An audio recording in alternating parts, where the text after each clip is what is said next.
let you know. We're going to check back in with Heather. And Heather, just before we do, want to let you know, we just learned the jury questioning is now over in the courtroom. So that is concluded. But what do you have for us, Heather?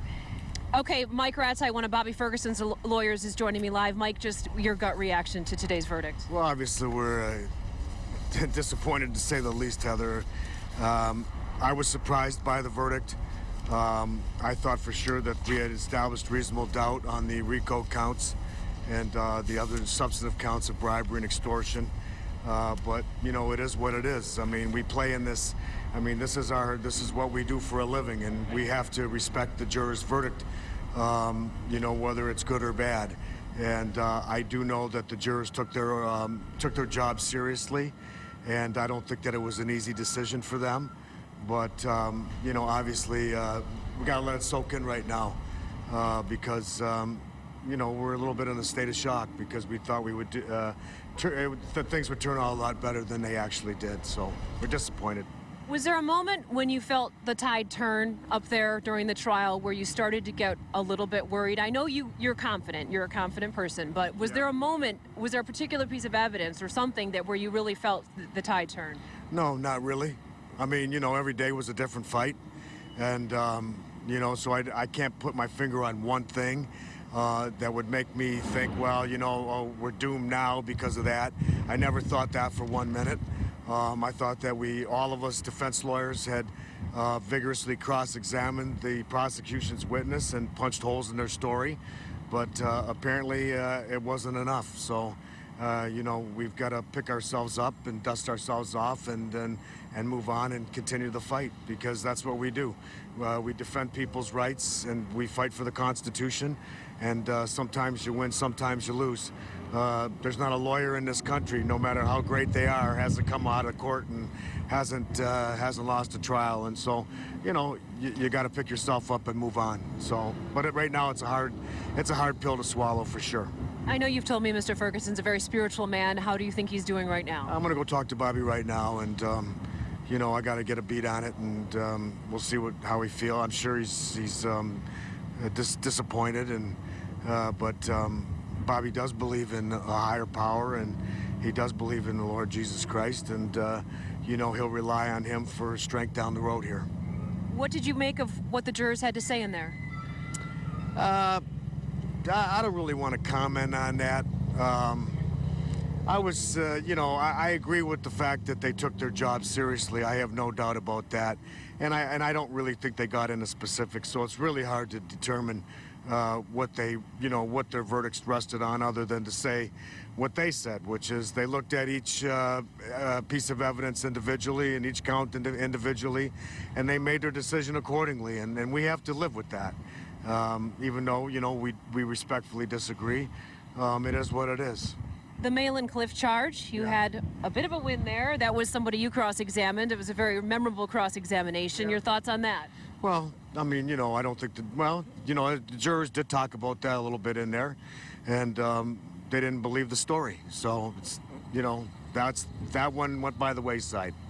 But we were disappointed that they found you know, that there were acts of racketeering in connection with some of these contracts. So, you know, I mean, how do you extort someone like Tony Suave? Okay, so, you know, but it is what it is. So, you know, we got to dust ourselves off and move on. Do you plan to appeal? You know, it's so, this is so fresh right now, Heather. Really, we got to, you know, we got to sort of sit back and take it in and let it sink in for a minute.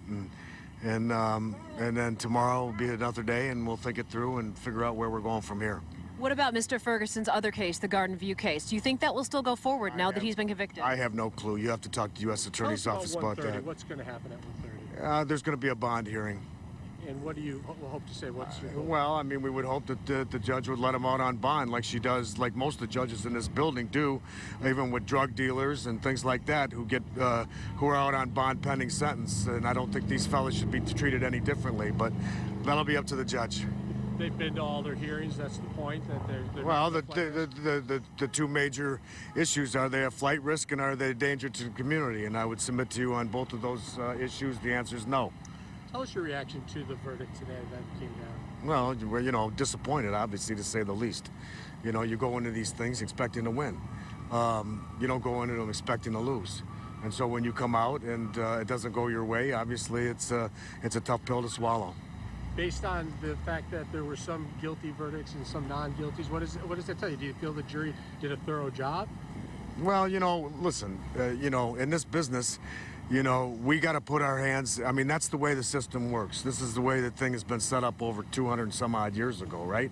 And when we practice in, us criminal defense lawyers throughout the country, we give 100% to the Constitution and defending our clients' rights.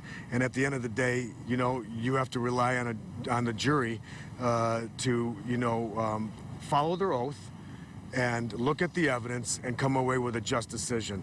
And when it doesn't go our way, we have to live with that. And that's the way the ball bounces. And the jury did say that your client was involved in racketeering, that a criminal enterprise was being run, and that millions of dollars was stolen from the taxpayers. What do you say about that? No, like I say, I have to live with that decision. I went into court every day fighting for my client, doing the best that I possibly could, just like all the other defense attorneys. And, it's not easy to look yourself in the mirror at the end of the day and say you came up short. It's not an easy thing. But it is what it is, and we have to live with it. Mr. Ferguson just said God is good. What do you take from that? Is he just being spiritual or just getting prepared? Well, Bobby Ferguson's a spiritual guy. He believes in a higher power, and I'm sure that he'll rely on his faith to carry him through over the next remaining part of his life. Are Do you there have any global issues? I don't want to talk about that right now. Do you have any idea how long of a sentence he'll get? I have no idea. You had a jury that you liked. The prosecution said they liked the jury, the makeup of the jury. What are your thoughts now, looking back? Well, I mean, I don't want to say that I don't like the jury now, because there was a good cross-section of the community. There's no question about that. And we were pleased with the composition of the jury. So, we can't complain about that. There were some minor complaints about maybe the judge ruling too favorably for the prosecution. Do you feel like you got your day in court? No, I don't want to call it. I've already made those comments, and we'll let those hang. It was a long slog for you. Yeah. Anything you could have done differently now that you're thinking about it? Well, that's one of the things you do, and unfortunately, I don't lose many cases, okay? But when you do, you certainly have to go back and reflect and figure out what you can do better the next time.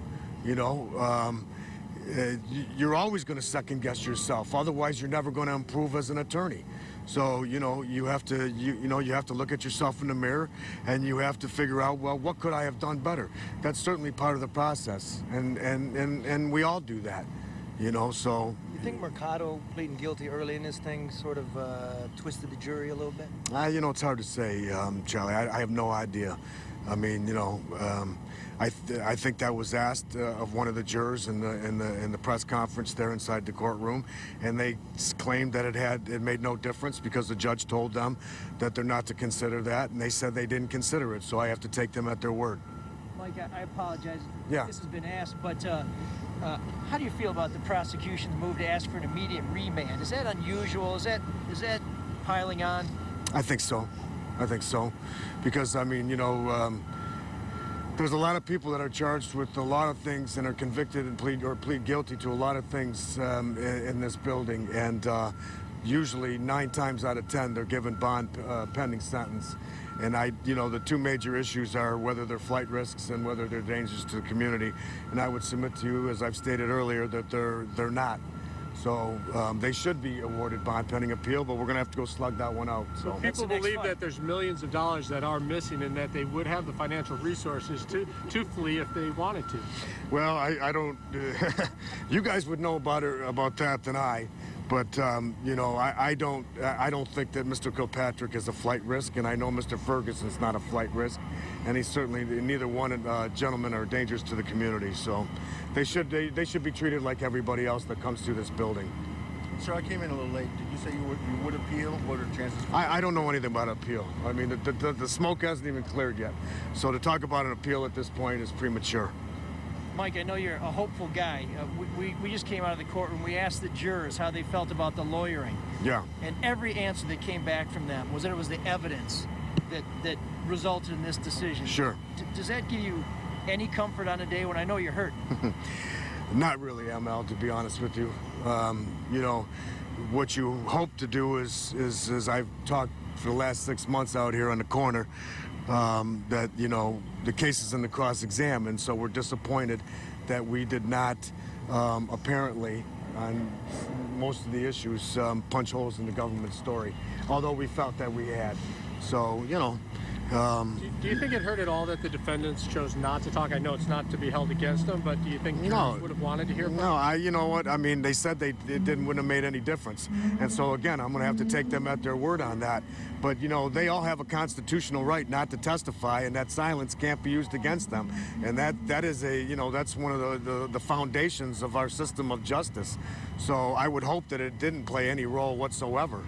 And they said that it didn't. So, like I said, I'm going to take them at their word. Well, Mike, on the cross-examination, it looked like the jury was not persuaded by Malon Clift. It looks like they were not persuaded by Avinash Rockmali and Thomas Hardman. Yeah. If your clients are found guilty of accepting bribes, should the bribers be charged at some point? Is that only Well, you know, that's not for me to say, ML. That's for the U.S. attorneys. That's their call. That's not my call. I can only defend those who are charged. I have my personal opinions about it, but, you know, my personal opinions really have no moment at this point, so I'll let that one hang. The jury did not seem to buy James Rosendahl at all. I know Bernard Kilpatrick's not your client, but what are your thoughts on the fact that he eluded all of the serious charges? Well, we're happy for Bernard. We're happy for John Shea. He did a hell of a job in there. And, you know, I'm just glad he's not going to die in prison. So I'm happy for that. Mike, thanks. Okay, Thank you, guys. Mr. Rataj. Okay, Thank thanks, you. guys. Okay. It was Mike Rataj. That was Mike Rataj, Bobby Ferguson's lawyer. We'll throw it back to you guys in the studio. Well.